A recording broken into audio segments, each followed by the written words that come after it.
نستغفره ونتوب إليه ونعوذ بالله من شرور أنفسنا وسيئات أعمالنا من يهده الله فلا مضل له ومن يضلل فلا هادي له وأشهد أن لا إله إلا الله وحده لا شريك له وأشهد أن محمدا عبده ورسوله صلى الله عليه وآله وصحبه وسلم تسليما كثيرا أما بعد. En cette nuit du 9 du mois de Shawwal, qui suit le mois béni de Ramadan, de la hijra du prophète sallallahu alayhi wa sallam, de l'année 1447, de la hijra du prophète sallallahu alayhi wa sallam, qui correspond au 27 mars 2026, on s'assoit autour de ce thème qui traite de l'après-Ramadan, de la situation de l'homme après Ramadan. عباد الله اتقوا الله حق التقوى وراقبوه في السر والنجوى واعلموا أن الأعمال بخواتيمها وأن العبرة ليست ببداية الطاعة بل بالثبات عليها حتى الممات. Ô vous croyants, craignez Allah Azza wa Jal comme il doit être craint et prenez en considération qu'Allah Azza wa Jal vous surveille et observe vos faits et gestes, et ceci en apparent, en secret, ainsi que dans votre intimité la plus intime. Sachez que les œuvres ne valent que par leur conclusion, et que ce qui compte, ce n'est pas le début d'un acte d'obéissance, mais la constance de l'homme dans les actes d'obéissance, et ceci jusqu'à la mort. أيها المؤمنون لقد عشتم أياما مباركة وساعات فاضلة في شهر عظيم، شهر رمضان، شهر الصيام والقيام وتلاوة القرآن والإحسان والغفران.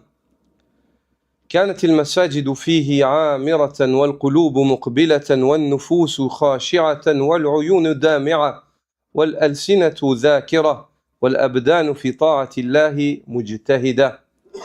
Ô vous croyants, vous avez vécu des jours bénis, des moments d'une grande valeur, dans un mois immense, le mois de Ramadan, le mois du jeûne et de la prière nocturne, de la récitation du Coran, de la bienfaisance et du pardon.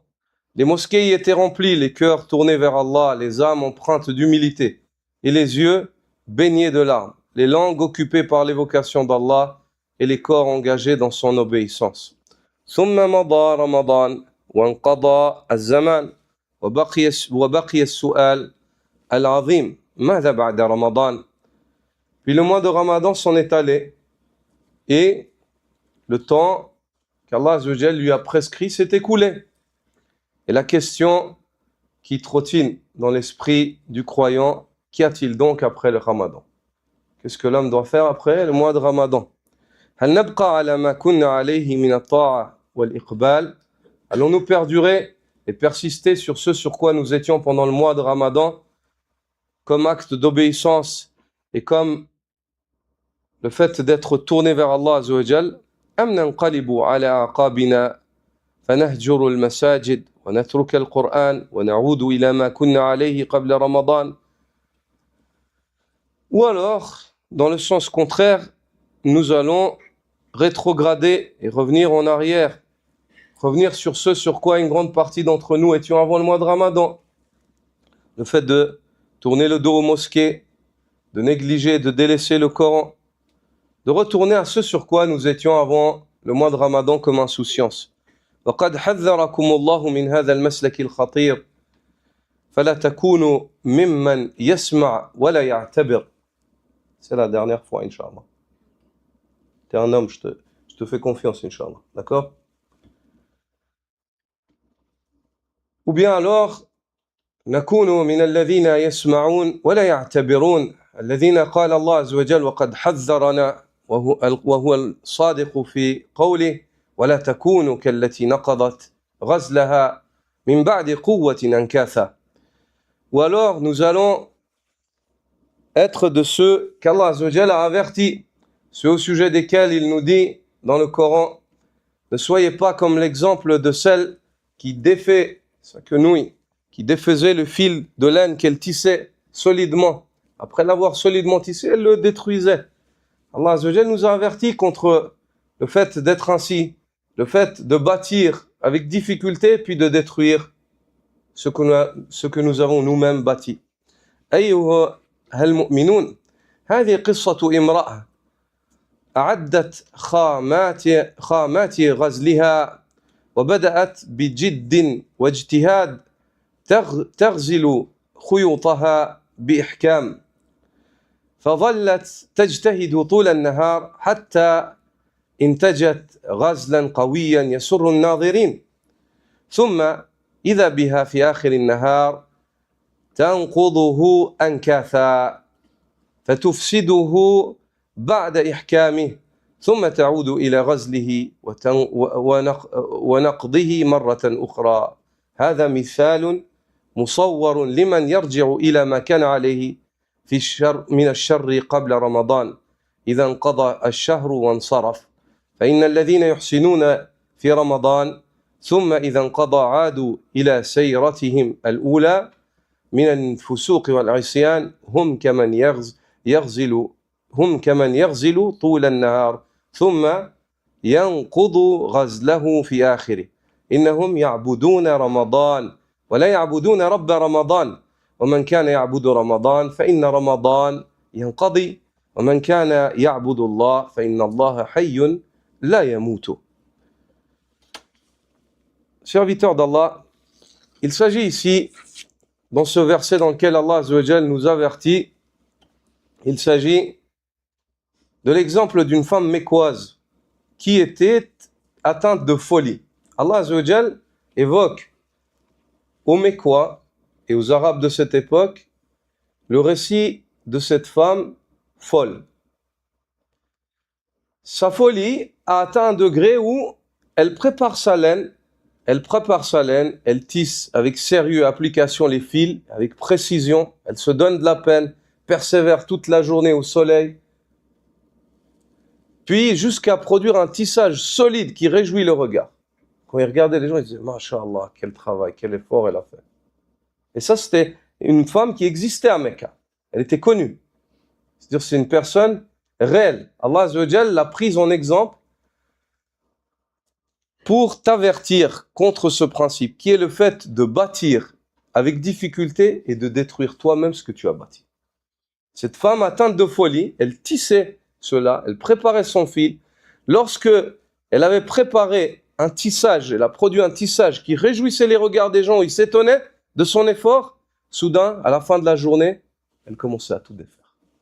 Sans aucune raison, subhanallah. Majnouna, Imra, Majnouna, une femme folle. Elle le défaisait entièrement, fil par fil, tout ce qu'elle a fait. Puis après, le lendemain, elle recommençait à tisser. Puis elle refaisait la même chose en fin de journée. Tous les jours, c'était son occupation à cette femme folle. Subhanallah. Allah Azza wa Jal nous donne un exemple imagé. Ces Mécois connaissaient cette femme, ils la voyaient. Nous, on imagine parce qu'on nous décrit cela. Ils voyaient cette femme faire ça. Allah Azza wa Jal dit, ne soyez pas comme cette femme qui produit ce travail avec tout cet effort-là, puis à la fin, elle le détruit. Ça, c'est l'exemple et l'avertissement, afin qu'on ne soit pas de ces gens-là qui font des efforts, de lourds efforts, puis ensuite ils les détruisent. C'est-à-dire qu'on passe la période de l'effort, ils négligent. C'est-à-dire l'effort, il ne les a pas impactés. En réalité, ils n'ont rien produit. En réalité, ils n'ont rien produit.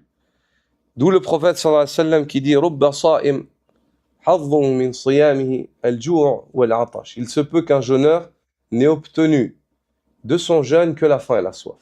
« Wa rubba qa'im hadhuhu min qiyamihi as-sahar » Il se peut qu'un homme prie la nuit et n'obtienne de sa prière durant la nuit que la veillée, que le fait qu'il n'a pas dormi. Il ne gagne rien. Faites attention. Ici, voici un exemple imagé de celui qui revient au mal auquel il était avant Ramadan lorsque le mois s'achève. C'est un exemple imagé qui est très illustre de celui qui façonne pendant Ramadan, prière de nuit, tarawih, jeûne la journée, lit beaucoup le Coran, puis le mois de Ramadan il se termine. C'est quoi ça? Faites attention à cela. Craignez Allah subhanahu wa ta'ala. Vous n'êtes pas moins fou si vous faites cela que cette femme. Vous n'êtes pas moins fou si vous faites cela que cette femme mécoise. Certes, ceux qui accomplissent le bien durant le mois de Ramadan, puis une fois que celui-ci s'est achevé, retournent à leur état antérieur de débauche et de désobéissance, sont semblables à celui qui tisse tout au long de la journée, puis défait son ouvrage à la fin. Ceux-là n'adorent en réalité que Ramadan. Ils n'adorent pas Allah. En réalité, ces gens-là, ils adorent Ramadan. Le mois de Ramadan, il est là, hop, ils sont là. Le mois de Ramadan, il s'en va, ils sont plus là. Subhanallah. Et non le Seigneur de Ramadan. Ils adorent Ramadan et non le Seigneur de Ramadan. Or, celui qui adorait Ramadan doit savoir que le mois de Ramadan prend fin et disparaît. Quant à celui qui adore Allah, qu'il sache qu'Allah Azza wa Jal est le vivant qui ne meurt jamais. جاء سفيان بن عبد الله الثقفي فقال يا رسول الله قل لي في الإسلام قولا لا أسأل عنه أحدا بعدك فقال النبي صلى الله عليه وسلم له قل آمنت بالله ثم استقم Sufyan ibn Abdillah Thaqafi est venu au prophète sallallahu alayhi wa sallam en l'interrogeant, en lui disant: « Ô messager d'Allah, enseigne-moi une parole ou donne-moi un conseil en islam après lequel je n'ai besoin de rien demander à personne. » Dire, j'ai compris ce qu'on attend de moi. Le prophète sallallahu alayhi wa sallam lui dit une parole qui n'est pas quantitative dans sa construction, mais qui renferme des océans dans ses sens. Il lui dit: Qul amantu billah, dis j'ai la foi en Allah, summa istaqim, puis accroche-toi à cela. C'est-à-dire, annonce, déclare ta foi, celle que tu as dans le cœur, ta conviction avec la langue, puis ensuite agis en fonction de ce qu'implique ta conviction et ta prétention. Mon Seigneur, c'est Allah, j'ai foi en Allah. Dans une autre variante, un homme dit: Ô messager d'Allah, recommande-moi une parole après laquelle je n'ai besoin d'interroger personne en islam. Le prophète sallallahu alayhi wa sallam dit: Qul Rabbi Allah, dis mon Seigneur est Allah. Thumma istaqim, puis accroche-toi à cela. Wala in qutilt aw hurrikt. Même si tu dois être tué pour cela, ou alors brûlé vif. Je veux dire, patiente face aux épreuves dans ce chemin. Dis mon Seigneur est Allah, rappelle-toi que c'est Allah ton Seigneur, que c'est lui que tu adores, puis accroche-toi, agis en fonction, pratique ce qu'implique cette prétention, cette conviction. Ce que tu as dit, c'est une prétention si tu ne la pratiques pas, mais c'est une conviction et une déclaration, une attestation qui émane d'un cœur convaincu si tu mets en pratique. Pratique cela, accroche-toi à cela, istaqim, accroche-toi avec la langue, avec le cœur, avec les membres. Même si pour cela, tu dois être mis à mort ou brûlé vif. Même si pour cela, tu dois être mis à mort et brûlé vif. Ici, taban, il s'agit d'une recommandation pour ce qui est plus louable et plus noble.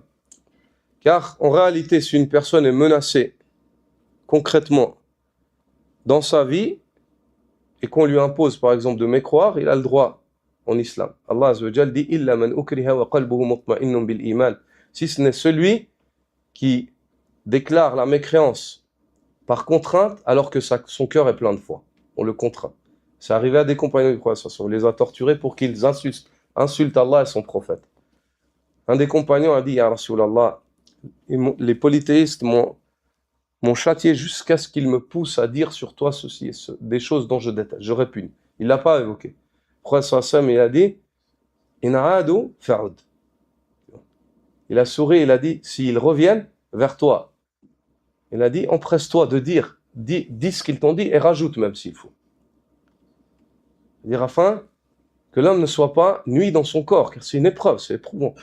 Mais certains des compagnons, et parmi eux, ça leur a valu le fait d'être évoqués comme étant des habitants du paradis alors qu'ils résidaient dans le dunya. Bilal ibn Rabah, radiyallahu ta'ala anhu, Bilal, l'abyssin, le compagnon du prophète sallallahu alayhi wa sallam qui était d'origine africaine, lui, on a voulu le contraindre à renier le monothéisme. Il était esclave. C'était une classe sociale, subhanallah, où il était esclave, qui plus est, dans les mains d'un homme injuste. Et on a voulu le contraindre à renier Allah, à renier l'unicité d'Allah. On lui a imposé des gros rochers. Plusieurs hommes ont porté les rochers et les ont mis sur lui. Et il ne cessait de dire quoi? Ahadun, ahad, ahadun, ahad. Il est unique, il est unique. On n'a pas le droit d'adorer autre que lui. Il a patienté. Ça, c'est louable. C'est la recommandation du prophète. Dis, mon Seigneur est Allah. Ensuite, mets cela en pratique. Assume ta conviction. Et pour cela, même si tu dois être mis à mort ou alors brûlé vif. Mis à mort ou alors brûlé. Ce mot-là, c'est le mot qu'on a besoin après Ramadan. En tout temps, en toute heure, mais surtout après Ramadan. Et c'est ce qui nous manque. Al-istiqama. Le fait de tenir bon. Al-istiqama, c'est le fait de s'accrocher. Le fait de tenir bon, de s'accrocher. Que ta langue soit accrochée à l'agrément d'Allah, que ton cœur soit accroché à l'agrément d'Allah et que tes membres soient accrochés à ce en quoi il est à l'agrément d'Allah. L'istiqama, elle concerne la langue, le cœur et les membres. Et Allah Azza wa Jal promet à ses partisans, à ceux qui s'accrochent par leur cœur, leurs membres et leur langue à la religion d'Allah Azza wa Jal, il leur promet une bonne fin. Il dit Inna alladhina qalu Rabbuna Allah thumma istaqamu tatanazzalu alayhimul malaika alla takhafu wa la tahzanu wa abshiru bil jannati allati kuntum tu'adun. Ceux qui disent notre Seigneur est Allah, puis s'accrochent à cela, c'est-à-dire ils assument leur conviction. Les anges descendent sur eux.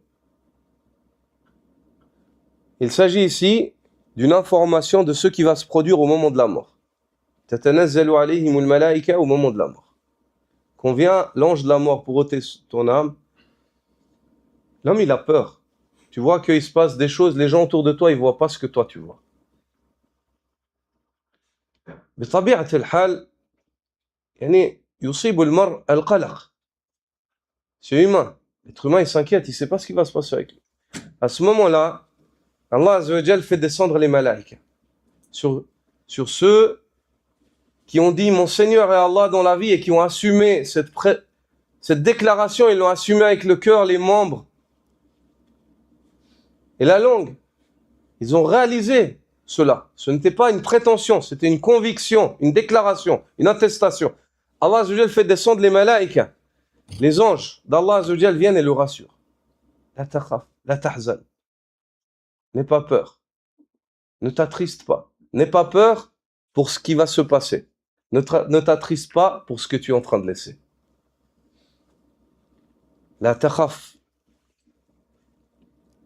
على المستقبل ولا تحزن على ما ستترك على ما مضى خلاص. N'aie pas peur pour ce qui va se passer et ne t'afflige pas, ne t'attriste pas pour ce que tu es en train de délaisser. Ta femme, tes enfants, t'inquiète pas pour ça. Ne t'attriste pas, ne sois pas triste. Wabshir bil jannah. Et on t'informe, on te donne comme belle annonce le paradis qui t'était promis. Subhanallah. Ici, le croyant, il se voit raffermi dans ce moment difficile. Allah Azza wa Jalla dans le Coran évoque الذين قالوا ربنا الله ثم استقاموا تتنزل عليهم الملائكة. Les anges descendent sur eux. Ceux qui disent Allah est notre Seigneur, puis ils s'accrochent à cela. Ils mettent en pratique ce qu'implique cette déclaration. Les anges viennent sur eux, la takhafu, au moment de la mort. N'ayez pas peur. Wa la tahzanu, ne soyez pas tristes pour le passé, pour ce que vous laissez derrière vous. Wa abshiru bil jannah, on vous annonce le paradis comme bonne nouvelle. Ce paradis qui vous était promis. Et dans l'Ahqaf, inna alladhina qalu rabbuna Allah thumma istaqamu fala khawfun alayhim wa lahum yahzanun. Ceux qui disent Allah est notre Seigneur, puis s'accrochent à cela. Il n'y a pas de crainte pour eux et ils ne seront pas affligés. Ulaika ashabul jannah. Ceux-là sont les habitants du paradis, ils y résideront éternellement. Et ceci en guise de récompense pour les œuvres qu'ils avançaient dans le dunya. Allah Azza wa Jal leur promet les rétribue. Cet istiqama-là, cet accrochement, les compagnons du prophète sallallahu alayhi wa sallam l'ont commenté, et nous allons choisir deux parmi les califes bien guidés, les meilleurs des hommes après les prophètes Abu Bakr et Omar. Abu Bakr as-Siddiq, radiyallahu ta'ala anhu, dit sur l'istiqama, istaqamu fi'lan kama istaqamu qawla. Il dit, Allah dit, ceux qui disent notre Seigneur est Allah, puis s'accrochent à cela. Il dit, ils ont été droits, ils se sont accrochés à cette parole dans leurs actes comme ils ont été droits dans leurs paroles. C'est-à-dire, leur acte était droit comme leur parole. Leur parole, elle était droite quand ils ont dit notre Seigneur c'est Allah, et leur acte, ils étaient conformes à cette parole-là. C'est-à-dire, ils ont appliqué ce qu'implique. Quand tu dis que Allah c'est ton Seigneur, ça implique des choses. C'est pas juste, moi je suis musulman, Allah c'est mon Seigneur, et puis après dans tes actes on ne voit rien. Non mon frère. L'islam c'est un code de vie pratique. C'est un manuel de vie. C'est pas une théorie. C'est un manuel de vie, elle doit impacter la vie de l'homme. Regarde ce que dit Abu Bakr as-Siddiq. Ces gens-là qui peuvent espérer en cette prétention, en cette promesse, c'est ceux qui ont été droits dans leurs actes comme ils ont été droits dans leurs paroles. Ils se sont accrochés à la religion d'Allah Azza wa Jalla. Omar ibn al-Khattab radiyallahu ta'ala anhu dit, ils n'ont pas dévié, il dit, lam yarughu rawaghan al-tha'lab, al-tha'alib. Il dit, ils ont été droits, ils n'ont pas dévié comme se dérobent les renards en rusant. C'est-à-dire, ils ont été droits, ils sont restés sur le droit chemin, droit. Ils n'ont pas fait comme le renard. Chacun d'entre vous a vu une fois dans la vie un renard, quand il s'échappe, comme il se défile comme ça. Omar ibn al-Khattab, ceux qui sortent du droit chemin, il les compare à un renard qui se défile, à droite, à gauche. Il fuit d'une manière qui n'est pas noble. Qui n'est pas noble. Il dit, ils ont été droits. Notre Seigneur et Allah, ils ont pratiqué ce qu'implique cela. Ils n'étaient pas comme des renards qui se défilent avec ruse. وَعَلَمُوا عِبَادَ اللَّهِ أَنَّ لِلِاسْتِقَامَةِ أسبابا عظيمة ينبغي للعبد أن يراعيها ويأخذ بها. أولا الاستعانة بالله. يعلم أن الذي وفقك للطاعة في رمضان هو الله، وهو القادر على أن يثبتك بعده. فليست الاستقامة قوة منك ولا قدرة فيك ولا قوة في نفسك، بل هي محض فضل الله ومنته. وكان من دعاء النبي صلى الله عليه وسلم ولا تكلني إلى نفسي طرفة عين، ومن دعاء صلى الله عليه وسلم يا مقلب القلوب ثبت قلبي على دينك. Sachez aux serviteurs d'Allah que la droiture, le fait de rester accroché à la voie d'Allah repose sur des causes immenses qu'il convient aux serviteurs d'observer et de mettre en pratique. La première de ces causes, l'invocation, le fait de demander et d'implorer l'aide d'Allah en cela. Sache que celui qui t'a accordé la réussite dans l'obéissance durant le mois de Ramadan n'est autre qu'Allah, et c'est lui seul qui est capable de te maintenir ferme après le mois de Ramadan. La droiture ne provient ni de ta propre force, ni d'une capacité qui provient de toi, ni de quelconque vigueur personnelle. Elle n'est que le pur effet de la grâce d'Allah Azza wa Jal et de sa faveur sur toi. Et parmi les invocations du prophète sallallahu alayhi wa sallam figure le fait qu'il demandait à Allah en disant « Et ne me confie pas à moi-même, ne serait-ce que le temps d'un clin d'œil. » Le prophète sallallahu alayhi wa sallam disait « Ou Allah, ne me confie pas à moi-même, ne serait-ce que le temps d'un clin d'œil. » Et parmi les invocations du prophète sallallahu alayhi wa sallam figure le fait qu'il se levait la nuit et disait « Ya muqallib al-qulub, thabbit qalbi ala dinik. » Ô toi qui retourne les cœurs, raffermis mon cœur dans ta religion. Raffermis. Le prophète sallallahu alayhi wa sallam, le messager d'Allah, celui qui recevait la révélation, demandait cela. Qu'en est-il de toi et moi? Combien est-ce qu'on doit demander cela? Subhanallah. ثانيا المجاهدة. La deuxième cause, le fait de faire des efforts. الاستقامة لا تنال بالراحة بل بالمجاهدة والمصابرة. Le fait de s'accrocher à la religion d'Allah, ceci, l'homme ne peut pas l'acquérir en se reposant et en ne faisant aucun effort. Bien au contraire, l'accrochement à la religion d'Allah est un acte noble qui demande que l'on dépense pour lui, C'est-à-dire que l'on fasse des efforts et que l'on patiente. Qu'on fasse des efforts et que l'on patiente pour son acquisition. Et Allah Azza wa Jal dit وَالَّذِينَ جَاهَدُوا فِينَا لَنَهْدِيَنَّهُمْ سُبُلَنَا. Quant à ceux qui font des efforts à la recherche de notre agrément, nous les orienterons dans nos voies. Allah, le Très-Haut, dit وَجَعَلْنَا مِنْهُمْ أَئِمَّةً يَهْدُونَ بِأَمْرِنَا لَمَّا صَبَرُوا وَكَانُوا بِآيَاتِنَا يُوقِنُونَ.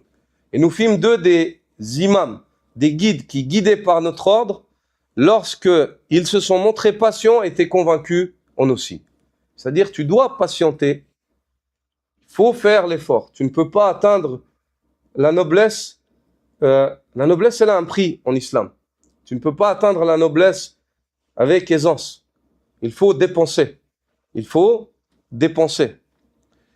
وقيل للإمام أحمد بن حنبل رحمة الله تعالى عليه متى يجد العبد طعم الراحة قال إذا وضع قدمه في الجنة.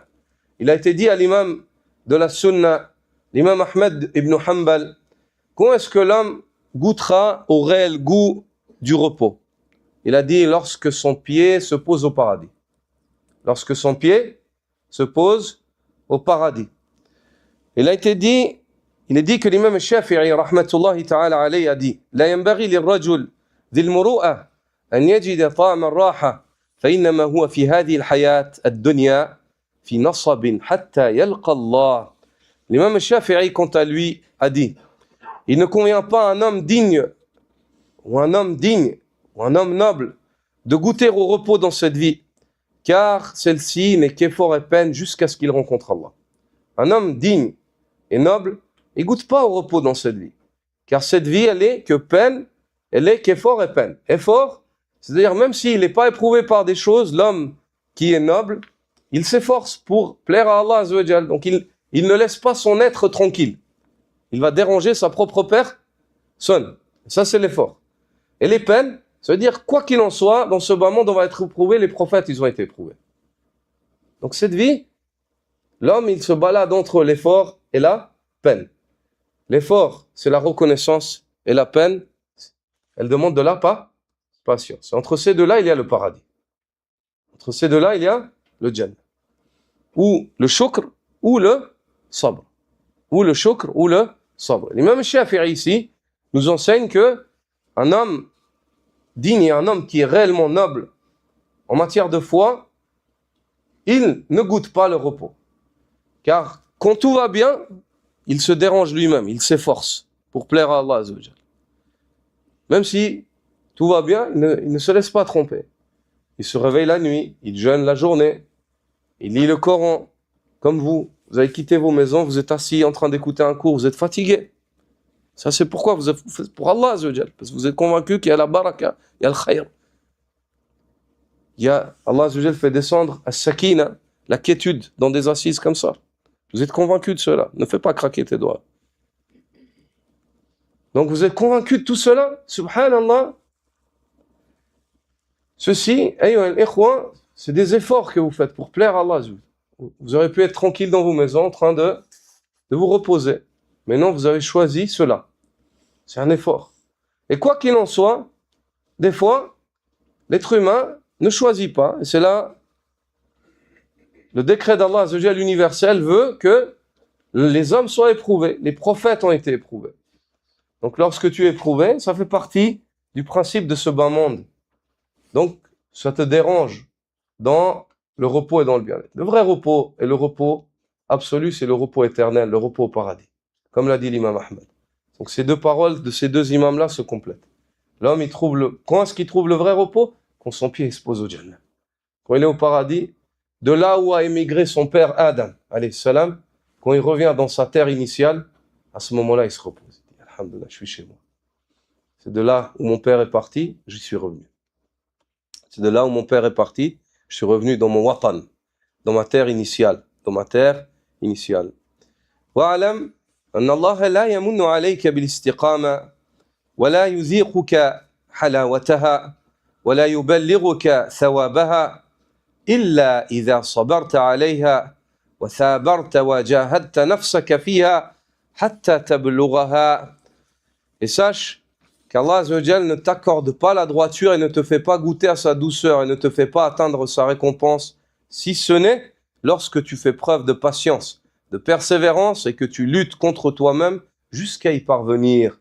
Jusqu'à y parvenir. ثالثاً, la troisième cause parmi les causes d'accrochement et de persistance dans la religion, c'est rifqatu salihin, la bonne compagnie.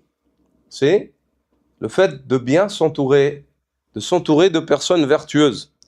وهي من أعظم أسباب الثبات. Et sachez que cette cause-là est une des causes parmi les plus grandes causes d'accrochement à la religion d'Allah. Fait partie des causes clés pour ton accrochement à la religion d'Allah Azza wa Jal. Il est rapporté que Ja'far ibn Muhammad dit كنت إذا صابتني فترة نظرت إلى وجه محمد بن واسع فأعمل بذلك أسبوعا. Il dit lorsque j'étais atteint de baisse de motivation dans ma pratique religieuse, j'allais regarder le visage de Mohammed ibn Wasi' parmi les ulama de son époque. C'est-à-dire, il s'assoyait, il prenait de son savoir. Et il dit, et cela me maintenait pendant des semaines. Cela me maintenait pendant des semaines. C'est pas juste le fait de regarder une personne, c'est le fait d'aller prendre exemple ou de s'imprégner de son comportement, de son savoir, ou bien alors de sa pratique. Lorsque tu fréquentes une personne pieuse, ça doit te motiver. Lorsque tu fréquentes une personne pieuse, tu es avec lui, tu le vois, il prie, tu dis, subhanallah, pourquoi moi je reste là? Moi je veux pas le Jannah. Il n'y a que lui qui va au paradis. Allahu Akbar, tu te lèves aussi. Tu le vois lire le Coran, tu dis, subhanallah, moi aussi. Mais l'homme pieux, il est pris d'une bonne concurrence. Il aime son frère, ça augmente, parce que son frère, il lui apporte le khayr, ça augmente son amour pour lui.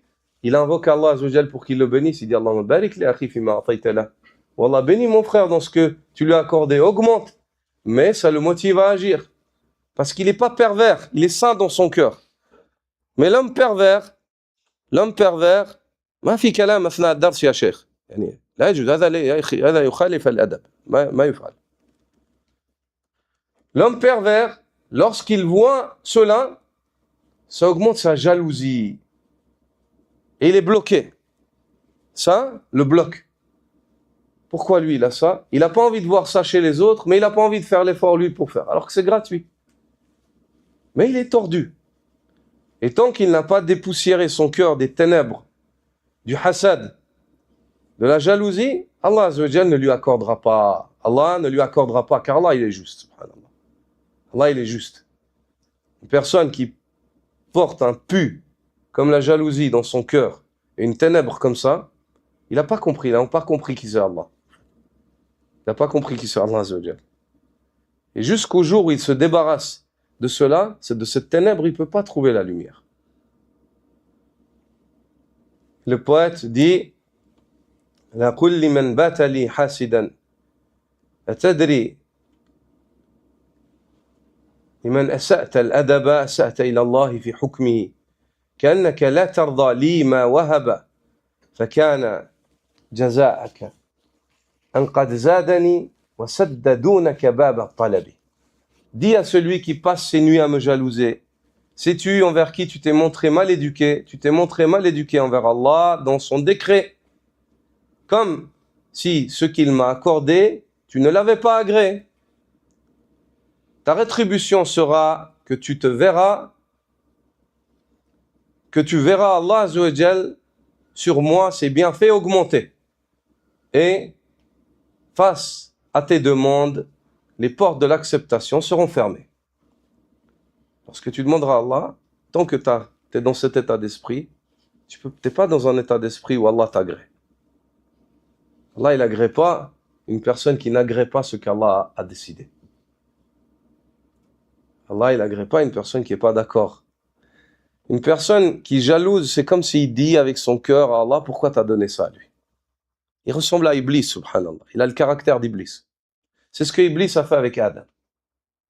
C'est ce que Iblis a fait avec Adam alayhi salam. Donc,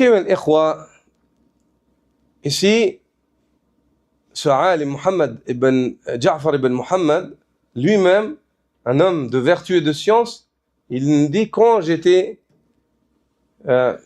sujet où quand je manquais en fait de motivation, j'allais rencontrer Muhammad ibn Wasi'.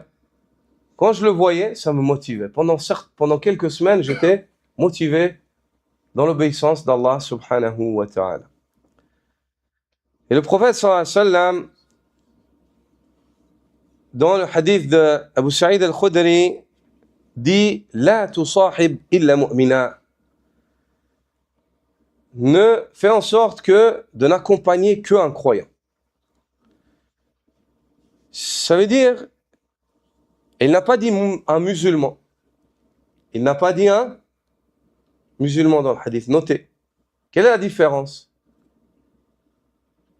C'est qu'un croyant, c'est un degré encore plus haut qu'un simple musulman. Un musulman, c'est une personne en apparence, il est soumis. Mais un croyant, c'est une personne que, dans sa pratique de l'islam apparente, il a tellement insisté, persévéré, qu'il s'est élevé au degré de l'iman, au degré de la foi. C'est-à-dire sa foi, tellement il réalise bien ce qu'Allah attend de lui, qu'il a atteint ce degré qui est plus haut. Quel est le degré qui va encore au-dessus de la foi? L'ihsan, l'excellence. Le fait qu'il atteigne un degré de foi, où il arrive à un degré de foi où il adore Allah, il pratique cet islam avec la foi, comme s'il voyait Allah. Et si il n'arrive pas à ce degré-là, constamment il se rappelle qu'Allah le voit. Dans sa prière, dans ses paroles, dans son comportement, dans ses transactions, quand il est seul dans des ténèbres que personne ne le voit. Alhamdulillah. Ici, dans le hadith, le prophète il n'a pas dit fais en sorte de n'accompagner qu'un musulman. Qu'est-ce qu'il a dit? Fais en sorte de n'accompagner qu'un croyant. C'est-à-dire un musulman, un bon musulman. Choisis-toi parmi les musulmans ceux qui ont atteint le degré de croyant. D'accord? Et puis il dit, sallallahu alayhi wa sallam, dans le hadith d'Abi Hurayra, radiyallahu ta'ala anhu, الرجل على دين خليلي فلينظر أحدكم من يخالل. L'homme est sur la religion de son compagnon. Que l'un d'entre vous fasse attention, prenne garde. Qui est celui qui l'accompagne? Faites attention. L'homme, il est sur la religion de son compagnon. N'accompagne pas une personne qui est perverse, car tu seras forcément atteint un jour ou l'autre. L'être humain, il a peur pour lui. D'accord? Il faut faire attention. C'est pour ça que le prophète sallallahu alayhi wa sallam nous enseigne que l'homme, il sera avec ceux qu'il aime. Et en règle générale, l'homme, quand il aime quelqu'un, il cherche à être avec lui ici-bas déjà, à l'accompagner, n'est-ce pas? C'est pour ça que certains des pieux prédécesseurs ont dit, tu peux me cacher ton innovation, ton péché, mais tu ne peux pas me cacher ceux qui sont tes bien-aimés. On va voir. Si tu aimes les pervers, forcément, un homme pieux, il ne peut pas aimer une personne perverse. Tu peux pas. C'est contre ta nature. Quand je dis tu ne peux pas l'aimer, ça ne veut pas dire que ça te donne le droit de lui manquer de respect ou d'être injuste. Qu'on se comprenne. Ici, on parle de conviction. En aucun cas. Un homme pieux non plus, il n'est pas injuste. Il ne se donne pas le droit d'être injuste. Regardez comment étaient les prophètes. Et le prophète, sallallahu alayhi wa sallam, dont vous avez lu et vous avez eu accès aux informations sur sa vie et sa manière d'être avec ceux qui l'insultaient, qui insultaient la religion. Comment est-ce qu'il était? Il n'a jamais été injuste. C'est pour ça qu'Al-Fudayl ibn Iyad a dit « L'homme ne saurait atteindre al-ihsan ». On a évoqué l'ihsan avant, le degré où il adore Allah comme s'il le voyait, ou au moins il se rappelle constamment qu'Allah le voit. L'homme ne saura atteindre l'ihsan, l'excellence en religion, si ce n'est le jour où ses ennemis se sentent à l'abri de son injustice. Subhanallah. Ça, c'est les prophètes. Les prophètes d'Allah, tous leurs ennemis, ils étaient convaincus qu'ils ne seront pas injustes avec eux. Même s'ils ont combattu, mais ils étaient convaincus, combat il y aura, les armées vont se rencontrer, mais injustice il n'y aura pas. Il n'y aura pas. Pour ça que le prophète sallallahu alayhi wa sallam, lorsqu'il est entré à Mecca, après avoir été chassé de sa demeure, après qu'on essaie de le tuer, qu'on le traite de menteur, de X, tout ce qui est arrivé au prophète sallallahu alayhi wa sallam, qu'il ait vécu les injustices, de grosses injustices, grandes injustices. Quand il est revenu à Mecca, il est dit que sa barbe, elle touchait la selle de sa monture. Il est rentré humble. Il n'est pas rentré en regardant les gens dans les yeux. Ah, toi, tu m'as fait ça. Toi, tu te rappelles? Sa barbe, elle touchait la selle de sa monture. Puis quand il est arrivé à Mecca, il a dit, Ma tadhunnuna anni fa'ilun bikum al-yawm. Que pensez-vous que je vais faire de vous aujourd'hui? Qu'est-ce que vous attendez? Ils ont dit quoi? Akhun karim wa ibnu akhin karim. Il a dit, qu'est-ce qu'on va penser? Tu es un frère noble, le fils d'un frère noble. C'est-à-dire, on ne s'attend pas à ce que tu nous tortures, que tu fasses des injustices. C'est pour ça, par Allah Azza wa Jal, que ceux qu'on nous a fait voir dans les télés, ou certaines personnes faibles d'esprit qu'on peut appeler cela car toute communauté a des maillons faibles. Hein? Le fait qu'il y ait dans une communauté des maillons faibles, tu peux pas, toi, juger cette communauté et cette religion. Tu peux pas juger une religion sur les individus qui s'y donnent appartenance. Tu dois juger la religion dans ses sources. Si tu veux juger une religion, tu la juges dans ses sources et là on peut traiter. Mais si maintenant en islam, il y a des personnes qui font des choses mauvaises, tu peux pas accuser l'islam sur ça. D'accord? Ce qu'on nous a fait voir et ce qu'on a montré au monde de certains groupuscules dans certaines parties et certaines contrées du monde, dans certaines périodes contemporaines, qui torturaient les gens et qui leur faisaient ça, Wallah, ça ne fait pas partie de l'islam. Par Allah Azza wa Jal. Le prophète sallallahu alayhi wa sallam a interdit cela. On ne torture pas des prisonniers, on ne les mutile pas, on ne les prive pas de nourriture. Regardez le prophète sallallahu alayhi wa sallam, regardez l'histoire du prophète sallallahu alayhi wa sallam, elle est là, on la lit, on regarde. Ça c'est l'islam. À la bataille de Badr, le prophète sallallahu alayhi wa sallam a interdit aux compagnons de torturer les prisonniers, de les mutiler, de leur faire du mal. Il leur a ordonné de les nourrir. Au point où le sahabi, il y avait deux choses. Il y avait du pain frais et du pain sec. Il a donné, le polythéiste, il décrit lui-même avant son islam. Il dit, le compagnon, il lui tendait le pain frais, il gardait le pain sec pour lui, aux prisonniers. Et il dit, j'étais tellement gêné de ça, car moi, je n'aurais jamais fait ça. Il dit, je le détestais, j'aurais jamais pu faire ça. Il dit, il n'y avait pas encore la douceur de la foi dans son cœur. Il décrit ce qu'il y avait dans son cœur à ce moment-là. Il dit, je lui rejetais. Il dit, je disais, non, je ne veux pas ça. Donne-moi l'autre. C'est comme s'il lui faisait mal, en fait, le fait qu'il fasse ça, subhanallah. Et il dit, quand je lui faisais ça, il ne me regardait pas, il le repoussait. Il disait, prends ça. Il me redonnait, subhanallah. Ya subhanallah. Ça, c'est le din d'Allah. Ça, c'est la sunna du prophète, sallallahu alayhi wa sallam. Ça, c'est la sunna du prophète, sallallahu alayhi wa sallam. Ça, c'est comment était le messager d'Allah et ses compagnons, radiyallahu ta'ala. Et ce qu'on nous fait voir, et ce qu'on nous a fait voir, wallah, c'est contraire aux enseignements sur lesquels nous a laissé notre prophète, sallallahu alayhi wa sallam. Et je dis pas ça parce que moi, je suis pas du tout d'avis qu'en tant que musulman, on doit essayer de s'expliquer, de se disculper. Pas du tout. Moi, j'ai rien à dire. Je suis pas sur le banc des accusés. Je me vois pas devant les gens sur le banc des accusés à essayer de m'expliquer. J'ai pas commis de crime, j'ai rien fait. D'accord? Moi, je dis pas ça pour le bon paraître. Moi, je dis ça pour défendre ma religion et mon prophète. Face aux oreilles ignorantes. Non. Tout simplement. Je cherche pas à plaire aux gens avec ça. Wallah, Allah Azza wa Jal, je prends un témoin. Je cherche pas à plaire aux gens avec ça. Je veux juste expliquer. Liyasma', yani man lam yasma'. Afin que celui qui n'a pas entendu, peut-être jusqu'aujourd'hui, entende. Wa liya'tabir man lam ya'tabir. Et que prenne en considération celui qui n'a pas pris en considération jusqu'à maintenant. Mais, ceci, moi je fais mon travail. وَمَا عَلَى الرَّسُولِ إِلَّا الْبَلَاغُ. Et au messager, il n'incombe que de transmettre d'une manière évidente et claire. Après, Allah Azza wa Jal fait ce qu'il veut de ses créatures. Allah Azza wa Jal fait ce qu'il veut de ses créatures. Donc,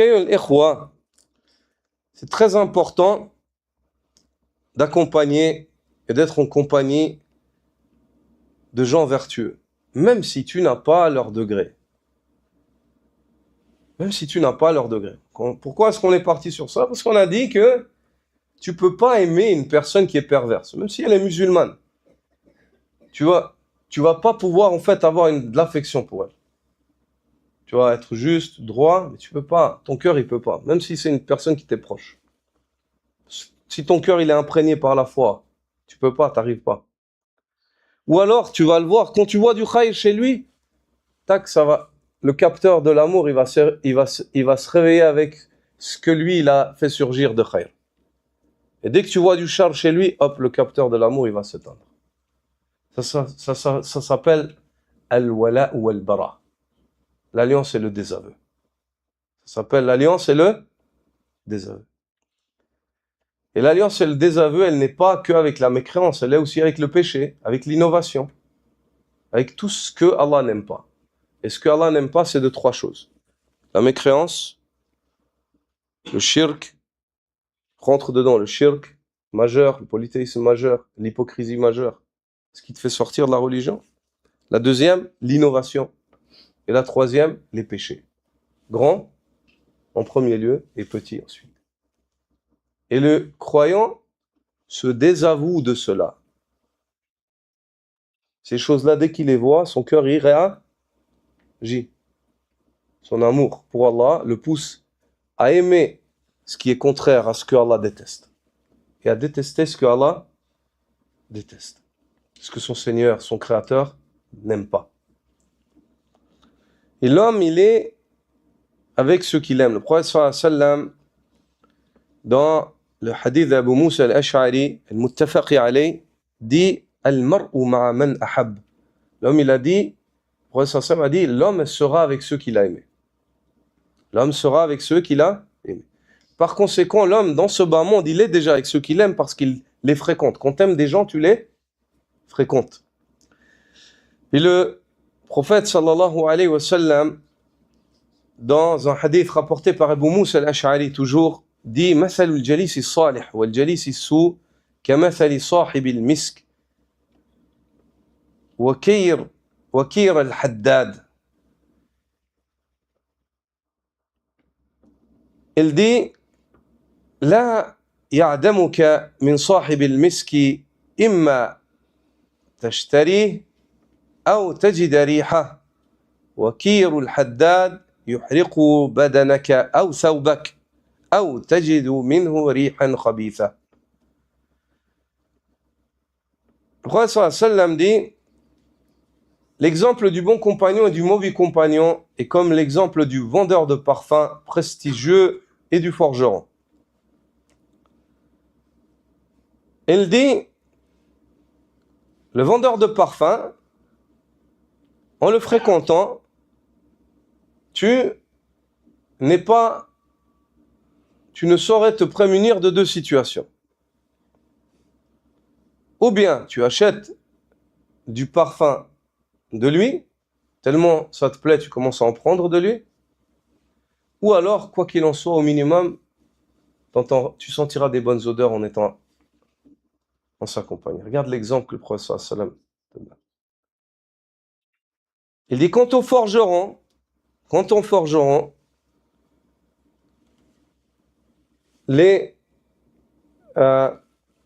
c'est-à-dire les étincelles qu'il y a auprès de lui, ou elles vont te brûler le corps, ou alors, si c'est pas le corps, tes vêtements seront impactés. Ou alors, au minimum, tu trouveras une odeur qui est infecte. C'est-à-dire, tu vas sortir de là, tu sentiras pas bon. Regardez l'exemple que le prophète sallallahu alayhi wa sallam, un exemple imagé, réel, réaliste, qui décrit réellement ce qu'est le bon compagnon et le mauvais compagnon. C'est-à-dire, le bon compagnon, où tu vas t'imprégner de son caractère, de son comportement, de son culte, et tu vas sortir, tu vas tirer quelque chose, tu auras pris quelque chose de lui. Ou alors, au moins, tu verras pas de mal. C'est-à-dire tes yeux et tes oreilles, elles seront pas témoins de mauvaises choses.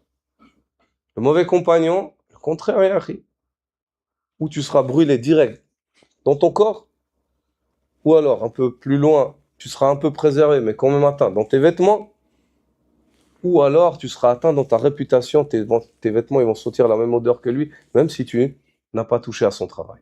Même si tu n'as pas touché à son travail. C'est pour cela que les anciens, et cette parole-là, c'est une parole qui est répandue dans toutes les religions, dans toutes les coutumes et dans toutes les contrées. Dis-moi avec qui tu restes, je te dirai qui tu es.